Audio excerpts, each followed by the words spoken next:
Assalamualaikum warahmatullahi wabarakatuh. Alhamdulillahirabbil wassalatu wassalamu ala asrofil anbiya'i wal mursalin wa ala alihi washabihi ajmain amma ba'du. Pertama-tama dan yang paling utama, marilah kita panjatkan puja dan puji syukur kita atas kehadirat Allah yang Maha Kuasa, yang dimana atas karunia dan rahmatnya sehingga kita bisa berkuliah daring pada pagi hari ini. Tak lupa pula, salawat berangkaikan salam marilah kita hadiahkan kepada Nabi besar Nabi Muhammad SAW, yang dimana kita harapkan syafaatnya di yaumil kelak nanti. Amin amin ya rabbal alamin. Baiklah, untuk mempersingkat waktu, kami dari kelompok 2 ingin menampilkan video pemaparan materi kami yang berjudul Tauhid sebagai Prinsip Ilmu Pengetahuan. Adapun nama-nama kelompok kami yaitu yang pertama, Suniyatul Jahra dengan NIM 0303203052 sebagai moderator, yaitu saya sendiri sekaligus pemateri kedua. Dan yang pemateri pertama kami yaitu Nuraisyah Rizky Syaputri dengan NIM 03032008, dan pemateri ketiga kami yaitu Sri Rezeki dengan NIM 03032017. Baiklah, kepada pemateri pertama saya persilakan. Saya akan menjelaskan tentang definisi tauhid dan ilmu pengetahuan. Tauhid secara bahasa Arab merupakan bentuk masdar dari fi'lin wahada yuwahidu dengan huruf H ditasdid, yang artinya menjadikan sesuatu satu saja. Secara istilah syar'i, makna tauhid adalah menjadikan Allah sebagai satu-satunya sesembahan yang benar dengan segala kekhususannya.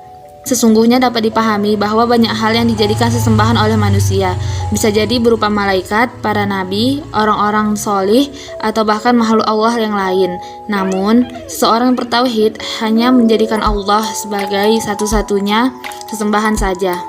Ilmu dalam karya Kamus Istilah Quran Ar-Raghib Al-Isfani mendefinisikan ilmu sebagai persepsi suatu hal yang pada hakikatnya. Ilmu adalah tentang makna. Benda dan fakta atau peristiwa apapun diketahui oleh seseorang jika ia bermakna baginya. Dari beberapa definisi tersebut terdapat variasi pandangan yang menandakan luasnya makna ilmu dalam Islam. Sedangkan ilmu menurut Al-Farabi adalah Islam itu sendiri, karena ilmu pengetahuan Islam tidaklah sama dengan ilmu pengetahuan Upanishad yang didapat dari seorang guru. Juga bukan cahaya tiba-tiba dalam kesadaran Islam orang yang mengalami pengalaman mistis. Meski beberapa sufi mendefinisikan demikian. Ilmu pengetahuan Islam menurutnya adalah pemahaman rasional, empiris, dan intuitif tentang setiap bidang realitas. Selanjutnya, saya akan menjelaskan iman sebagai landasan ilmu pengetahuan. Dalam konsep ilmu pengetahuan, Islam menjadikan iman sebagai dasar utama yang mendasari ilmu. Karenanya, kaum muslim diwajibkan beriman dan beramal dengan ilmu. Jika ilmunya salah, maka iman dan amalnya juga akan salah. Mengapa iman dijadikan landasan ilmu pengetahuan? Karena iman mengandung pernyataan syahadah yang mencakup kebenaran tauhid, dan adapun kaitannya dengan ilmu sebagaimana dijelaskan dalam Al-Quran, bagaimana tingginya derajat orang-orang berilmu, sehingga disejajarkan kedudukannya dengan malaikat, karena dengan ilmunya mereka mampu memahami tidak ada Tuhan selain Allah. Seperti yang dipaparkan oleh Al-Ghazali, iman adalah suatu visi yang menempatkan semua data dan fakta dalam perspektif yang sesuai dan perlu bagi pemahaman yang benar atas mereka. Terima kasih kepada pemateri pertama yang telah menjelaskan materinya. Selanjutnya, pemateri kedua yang akan dijelaskan oleh saya.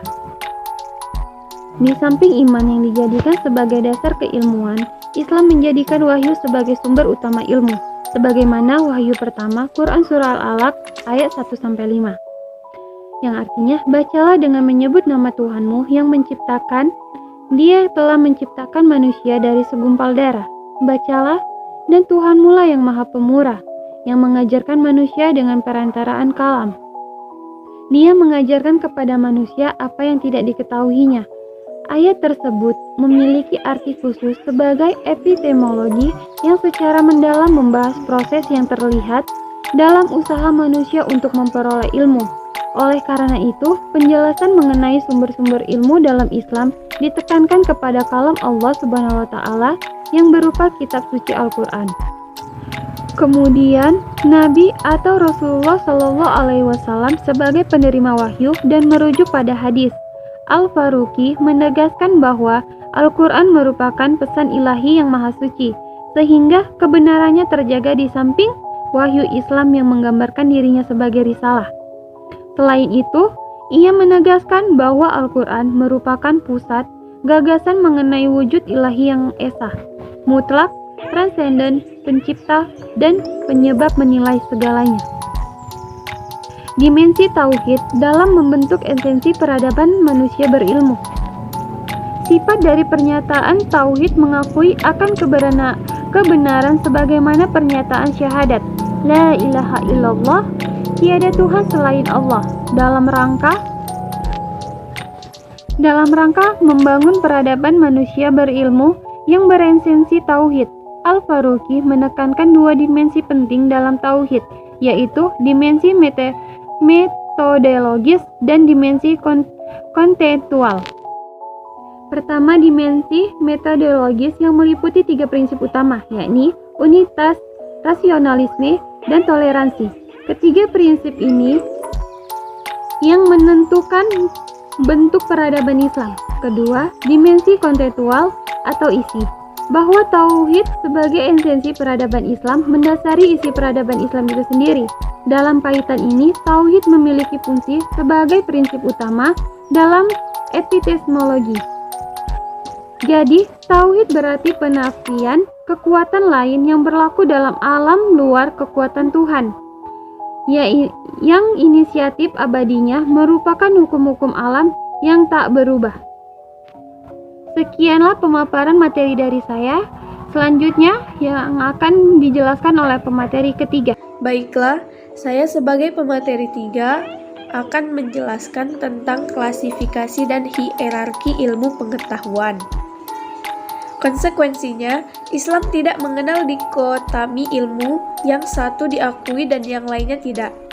Yang logis empiris dikategorikan ilmiah, sedangkan yang berdasarkan pada wahyu tidak dikategorikan ilmiah.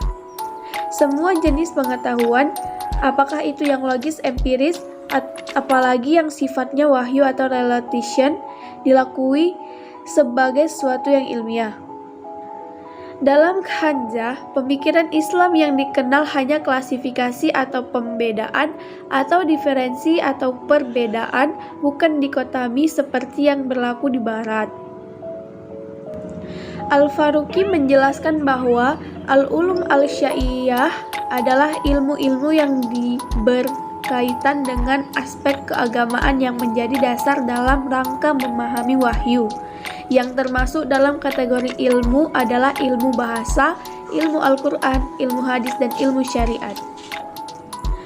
Dalam berbagai ilmu dan perspektif intelektual yang dikembangkan dalam Islam memang mempunyai suatu hierarki, artinya pemilihan yang pokok dan utama dan mana yang tidak pokok.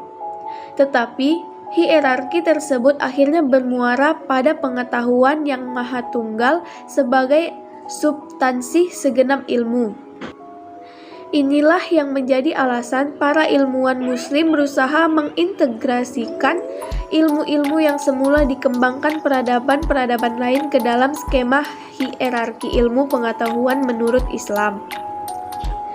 Para ilmuwan muslim di masa awal-awal membagi ilmu-ilmu kepada dua bagian yang esensinya tidak dapat dipisahkan. Pertama, al-ulum al-naqiyah, yakni ilmu-ilmu yang disampaikan Tuhan melalui wahyu namun melibatkan penggunaan akal.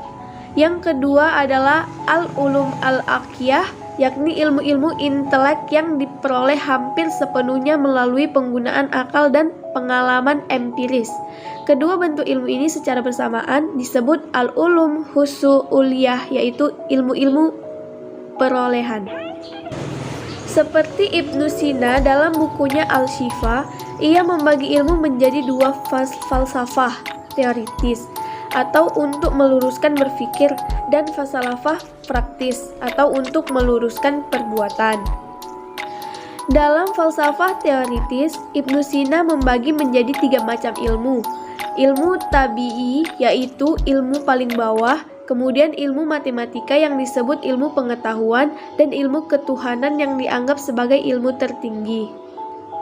Sementara Al-Ghazali membagi ilmu dari aspek gharat atau tujuan kegunaan pada syariah dan ghair syariah.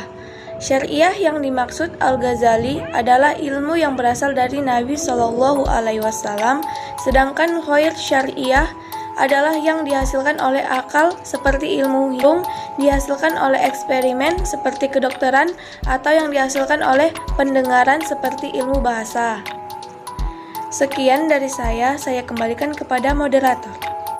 Terima kasih kepada pemateri ketiga yang telah menjelaskan materinya. Sekianlah hasil pemaparan materi dari kami, kurang dan lebihnya kami mohon maaf. Saya akhiri dengan mengucapkan alhamdulillahirabbil alamin. Wassalamualaikum warahmatullahi wabarakatuh.